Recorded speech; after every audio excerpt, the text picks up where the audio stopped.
మా ప్రశ్నల్లో ఒకటేనండి, ఇన్ని పోరాటాలు చేశారు, ఇన్ని సాధించారు.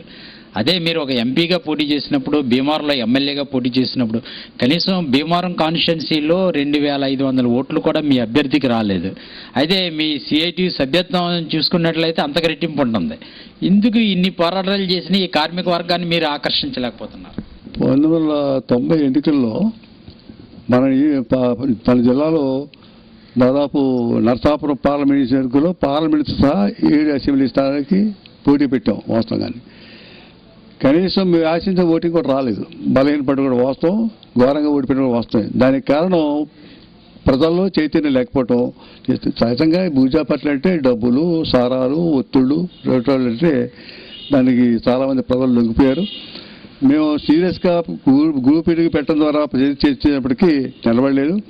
ఆ రకంగా మాకేం బాధ లేకపోయినా ఇందులో మేము ఆత్మహత్య చేసుకోవట్లంటే ప్రజానీకాన్ని, కార్మికాన్ని ఎన్ని పోరాటాలు పాల్గొన్నా వస్తారు. శత్రువు సహజంగానే ఊరేపులకు వస్తారు, డబ్బులు ఇస్తారు, మీకు ఓట్లు చెబుతున్నప్పటికీ కార్మిక వర్గాన్ని, ప్రజానీకాన్ని, వ్యవసాయ కార్మికుల్ని చైతన్యం చేయట్లో మా ఎప్పుడైనా బలహీనతుంది. రానున్న కాలంలో ఇప్పుడున్న బూర్జా చట్టం పార్లమెంట్ ఎన్నికల్లో డబ్బులు, సారా విస్తృతిగా ఖర్చు పెట్టాలని మనందరికీ తెలిసిన విషయం. ఇది అంత చిన్న విషయంగా మేము అనుకోవట్లేదు.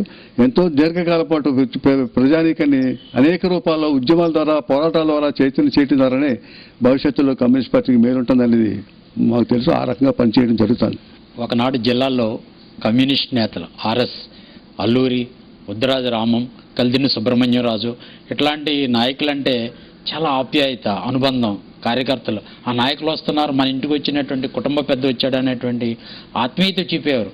అటువంటి అనుబంధం, ఆత్మీయత ఈనాటి యువనేతల్లో లేదు అనేటువంటి అభిప్రాయం చాలామంది వ్యక్తం చేస్తున్నారు. అది ఎంతవరకు వాస్తవాన్ని మీ పరిచయంలో సీనియర్ నాయకులుగా మీ అభిప్రాయం చెప్పండి.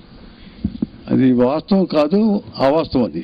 ఎందుకంటే ఇప్పటికీ సిపిఎం పార్టీ నాయకుల మీద ఆదరణ ప్రజల్లో ఉన్నాయి, పీడిత ప్రజల్లో ఉన్నాయి. కానీ వాస్తవం అంటే ఇప్పుడున్నటువంటి సంక్షేమ కార్యక్రమాలు కాంగ్రెస్ పెట్టే ప్రలోభానికి లోబడి ప్రజలు పనులు చేయించుకోవడం కోసం అభిమానం అనేది సిపిఎం పార్టీ అభిమానం ఉంది.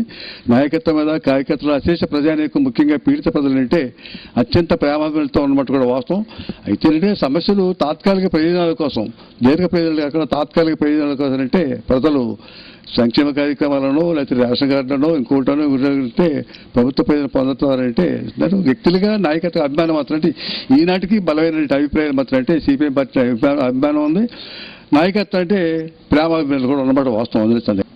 సార్, ప్రతి వ్యక్తికి పలానా గ్రామం అనే గ్రామం పేరు చెప్తారు, కానీ సించినాడ అంటే ఆర్ఎస్ గారిదే. అంటే దాదాపు ఆ సించినాడ గ్రామం పేరుతో ఆర్ఎస్ గారేనండి. ఆ గ్రామంలో అంత బలమైన ఉద్యమాన్ని మీరు ఎలా నిర్మించారు? చెప్పిన మొదట్లో 1950లో 5 కామ్రేడ్స్ బలైపోయారు తుపాకులకు. ఆ సందర్భంలో విద్యార్థి బయటకు వచ్చి పార్టీని నిర్మించాను. చాలా గట్టి కృషి చేశాం. దాదాపు 30-40 మందిని కమ్యూనిస్ట్గా తయారు చేశాను. ఆ రకంగా 1950 నుంచి 53 నుంచి చదువు మాని వచ్చిన తర్వాత చించడంలో మకం వేసి ముందు చించడ గ్రామంలో పార్టీ నిర్మించడం కోసం మంచి కృషి చేశాను. అక్కడ ఉన్నటువంటి వ్యవసాయ కార్మికుల్ని, బీసీలని, ఇతర పేద ప్రజలకు, యువకులను ప్రయత్నం చేసి కృషి చేశాను. ఆ రకంగా చేయడం ద్వారా బలమైన పార్టీ ఏర్పడింది. 1953లోనే మొట్టమొదటిసారిగా పంచాయతీ ఎన్నికలు జరిగింది. 53లో నేను సర్పంచ్గా ఏకగ్రీవం ఎన్నుకోబడ్డాను. ఆ రకంగా ప్రజల యొక్క అభిమానం పెరగలను. తర్వాత వ్యవసాయ కార్మిక ఉద్యమం, బలమైనటువంటి ఉద్యమాలు ఏర్పాటు చేయడం ద్వారా చేశాం. 1940, 70, 69, 79, 80 ఆ ప్రాంతంలో చించనలో వ్యవసాయ కార్మిక సమూహం, కౌలుదారు సమూహం పోరాటాలు జరుగుతున్న సందర్భంలో భూస్వాములు పెద్ద ఎత్తున దాడులు చేశారు. ఆ దాడి సందర్భంలో చాలా నిర్బంధానికి గురైంది. మొత్తం పాలకవర్గం, పార్టీ, ప్రజాప్రతినిధులు, భూస్వాములు మండలం అందరూ ఏకమై చించనాడులో బలమైన కమ్యూనిస్ట్ పార్టీ దెబ్బతీయడం కోసం పెద్ద కృషి చేశారు. అందరూ వీరోచితంగా నిలబడ్డారు. ఆ భూస్వామితో దాదాపు 3 సంవత్సరాలు 1978, 79, 84 సంవత్సరాల్లో చాలా వీరోచితమైన పోరాటం జరిగి ఆ పోరాటంలో అంటే కమ్యూనిస్టులు బలైపోయారు. ఒక 4 కామ్రేడ్స్ భూస్వాముల చేతులు హత్యగావించబడ్డారు. దాని యొక్క పునాది త్యాగం అంటే ఆ రకమైనది. తర్వాత జరిగిన పంచాయతీ ఎన్నికలు అంటే పెద్ద మీద మళ్ళీ కమ్యూనిస్ట్ పార్టీ అధికారంలోకి వచ్చింది. ఆ రకంగా చేసింది. ఆ రకం మొత్తం దాదాపు సుదీర్ఘకాలం పాటు ఇప్పటికీ చెప్పాలంటే 1953 నుంచి ఇప్పటి వరకు సిపిఎం పార్టీ ఆధ్వర్యంలో పంచాయతీ ఉంది. సిపిఎం పార్టీ ఆధ్వర్యంలో సొసైటీ ఉంది, ఫీల్డ్ లెవెల్ కోఆపరేటివ్ సొసైటీ ఉంది, ఫిషర్మెన్ కోఆపరేటివ్ సొసైటీ ఉంది, మొత్తం అధికారం అంతా సిపిఎం రావడానికి ఉంది. ఇప్పటికీ బలమైన చెక్కు చెదరపడడం కారణం ఆ రోజుల్లో 50లో అమలు 5 కామ్రేడ్స్ త్యాగాలు చేసిన ఫలితం ఒకటి. 2 భూస్వ వ్యతిరేక పోరాటంలో త్యాగాలు చేసిన కామ్రేడ్ యొక్క పరిస్థితి మా గ్రామంలో వ్యవసాయ కార్మికులు, పేద రైతులు, ముఖ్యంగా హరిజనులు, బీసీల్లో బలమైన పునాది ఏర్పడిపోయింది. ఇది చెక్కు చెదరి పునాది నిలబడిపోయింది. భవిష్యత్తులో కూడా కమ్యూనిస్ట్ పార్టీ అంటే ఓడించే శక్తి ఎవరికి ఉండదు అనేది మా అభిప్రాయం. దానికి కారణం అంటే అమరుల త్యాగాలు చేసే ఫలితంగానే చేశారు. ఇప్పటికీ అన్ని రంగాల్లో ఐక్యంగా నిలబడి సమస్యలు పరిష్కారం చేస్తారు. మేము పాలకవర్గాలు వ్యతిరేకమైనప్పటికీ అధికారుల యొక్క సహకారంతో, ప్రజల సహకారంతో, ప్రజా ఉద్యమం ద్వారా పంచాయతీని అభివృద్ధి చేసుకోవడంలో ముఖ్యమైన పాత్ర వహించింది కమ్యూనిస్ట్ పార్టీ పంచాయతీ. అయితే పాలకవర్గాలు బూర్జా పాలకవర్గాలు కాబట్టి ఎంత పనిచేసినా ప్రథమ బహుమతి ఈనాడు కూడా ప్రభుత్వం సిద్ధంగా లేదు. ఆ రకంటే జిల్లాలో ఒక ఆదర్శ పంచాయతీ నడుపుతున్నది వాస్తవం. అది మేము సగర్వంగా చెప్పుకుంటున్నాం.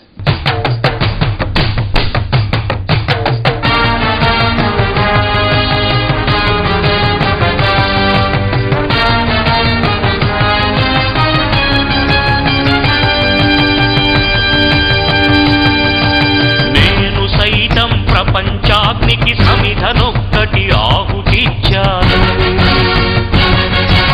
నేను సైతం విశ్వవృష్టికి అశ్రు ఒక్కటి ధారవోశాను.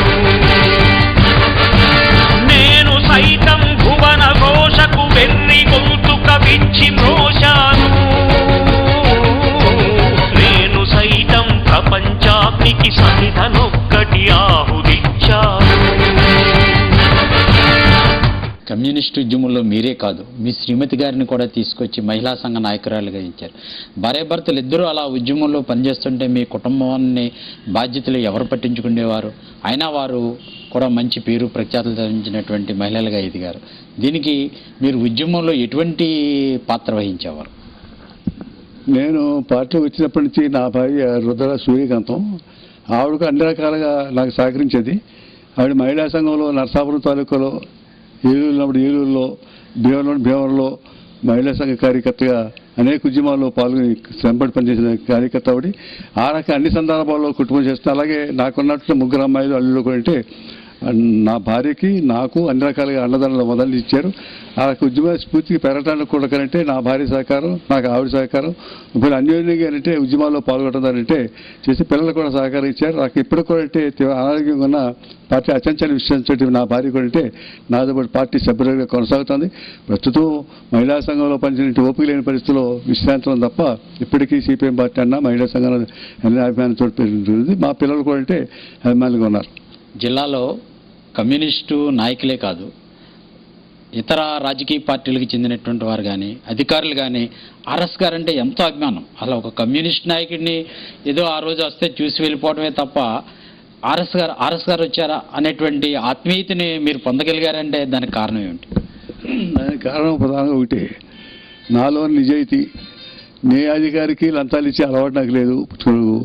ఆర్ఎస్ గారు మంచి నాయకుడు, ఆయన ప్రజల తరఫున వస్తాడు, ఆయన ఏరికి కూడా సొంతంగా అడగడం అంటే ఆయన చెప్పులు చేయాలని దృష్టిలో చేసి చాలా 30-40 సంవత్సరాలు ఎమ్మెల్యేగా ఉన్నప్పుడు కానీ, ఎమ్మెల్యే లేనప్పుడు కానీ, జిల్లా రెవెన్యూ అధికారులు కానీ, పోలీసు గారిని చెప్పడం వల్ల ఏంటంటే వాస్తవంగా నాలుగు గుర్తింపు ఉంది. నేనంటే అభిమానం కూడా ఉంది.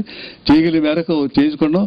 అవినీతికి లోపాటు దృష్టిలో వాళ్ళకి తెలుసు కాబట్టి ఆ రకంగా నేను చెప్పిన కార్యక్రమాల అవకాశం ఉన్న మేరకు చట్టానికి లోబడి, రూల్స్కి లోబడి చేయటంలో ఇప్పటికీ నేను చేసిన రిప్రజెంటేషన్ అట్లు కంటే ప్రజల సౌకర్యంలో జిల్లా రెవెన్యూ అధికారులు కానీ, స్థానిక అధికారులు కానీ, పోలీసు అధికారులు కానీ, ఏ అధికారులు అంటే చేయటం చేస్తా. ఆ రకంగా నాలో 40-50 సంవత్సరాల రాజకీయ జీవితంలో ఎనలేని మచ్చలేని కమ్యూనిస్ట్గా నిజాయితీగా ఉన్నాను కాబట్టి ఆ రకంగా అంటే అధికారులు కూడా నా యొక్క సానుభూతి ఏర్పడింది. విద్యార్థి ఉద్యమ నాయకుడిగా, గ్రామ పంచాయతీ సర్పంచ్గా, సిపిఎం పార్టీ డివిజన్ కార్యదర్శిగా, జిల్లా కార్యదర్శిగా, రైతు సంఘం జిల్లా కార్యదర్శిగా, రాష్ట్ర నాయకుడిగా ఎన్నో ఉద్యమాలు చేశారు. కమ్యూనిస్ట్ అంటే ఆర్ఎస్ ఆదర్శంగా తీసుకోండి, రామన్ గారిని ఆదర్శంగా తీసుకోండి అంటారు. అంతటువంటి క్రమశిక్షణ ఎదిగిన మీరు నేటి కమ్యూనిస్టులకి మీరు ఇచ్చే సందేశం ఏంటి? నా సందేశం ఒకటే. నా రాజకీయ జీవితం దాదాపు 64 సంవత్సరాలు ఉంది. ఈ రాజకీయ జీవితంలో మీరు చెప్పినట్లుగానంటే అనేక బాధ్యతలు నిర్వహించాను. చిన్నాడ గ్రామ పార్టీ దగ్గర నుంచి నర్సాపురం తాలూకా కార్యదర్శుకున్నాను, తర్వాత భీమవరం కార్యదర్శుకున్నాను, తర్వాత భీమవరం తమిళ కార్యదర్శుకున్నాను, జిల్లా పనిచేశాను. టీడీఎల్లో జిల్లా సిఐటి బాధ్యులుగా ఉన్నాను, జిల్లా ఉద్యమం ఉన్నాను. ఈ కాలంలో అనేక కార్యక్రమాల్లో అనేక మంది కార్యకర్తల్ని తయారు చేయడంలో, ప్రోత్సహించడంలో ముఖ్యమైన పాత్ర వహించాం. నేను కానీ, అల్లూరి గాని, ఈవేళ మంత్రి సీతారాం కానీ, బలరాం కానీ, రాజారావు కానీ, చింతగారి బాబురావు కానీ, ఇటువంటి జుత్తి గోపాల్, ఇటువంటి కామెంట్స్ అంతా రంగంలో వచ్చారంటే వాళ్ళు చురుకైన పాత్ర వహించేవారు.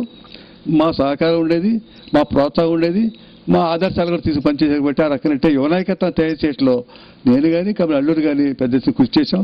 నేను స్వచ్ఛంగానే జిల్లా కార్యదర్శిగా రిలువైనటువంటి కారణం ప్రత్యామ్నాయ నాయకత్వం. కాబట్టి సీతారాం లాంటి కాంగ్రెస్ సిద్ధాంత రీత్యా, నిర్మాణ రీత్యా అనేక అనుభవం కాంగ్రెస్ అంటే తీసుకోవడం మంచిది. నేనే స్వచ్ఛందంగా ఆ బాధ్యత నుంచి రిలువై మహాసభలు అంటే కామ్రేడ్ సీతారాం గారు అంటే మహాసభ ఎన్నుకోవడం జరిగింది. ఆయన ఇప్పటికీ సిపిఎం పార్టీ ఆధ్వర్యంలో సెక్రటరీ నాయకత్వంలో కామ్రేడ్ సీతారాం యొక్క కార్యదర్శిగా బాధ్యతలు నిర్వహించడంలో, ఈ సమిష్టి నాయకత్వంలో మన జిల్లా ఉద్యమం నుంచి మంచి కృషి చేస్తుంది. మొన్న జరిగినటువంటి సిపిఎం పార్టీ జిల్లా మహాసభలు కూడా పెద్ద ఏంటంటే ప్రజలు పాల్గొన్నారు. ఆ మహాసభలో మళ్ళీ నూతన నాయకత్వాన్ని తిరిగి అదే నాయకత్వం ఎన్నుకున్నారు. రాష్ట్ర మహాసభలో కూడా తిరిగి కామ్రేడ్ సీతారాం గారిని నన్ను రాష్ట్ర కమిటీ సభ్యులు తీసుకున్నారు. ఆ రకంగా అంటే జిల్లాలో బలమైన ఉద్యమాన్ని నిర్మించాలంటే ముఖ్యమైన పాత్ర వహించాం. యువ నాయకత్వం ఈనాడు మేము అల్లూరు గారు, నేను తీసుకున్న అనుభవాలు, వాళ్ళ యొక్క ఆదర్శాలు తీసుకుని, వాళ్ళ యొక్క ఆదర్శం తీసుకుని పనిచేస్తున్న నాయకులు.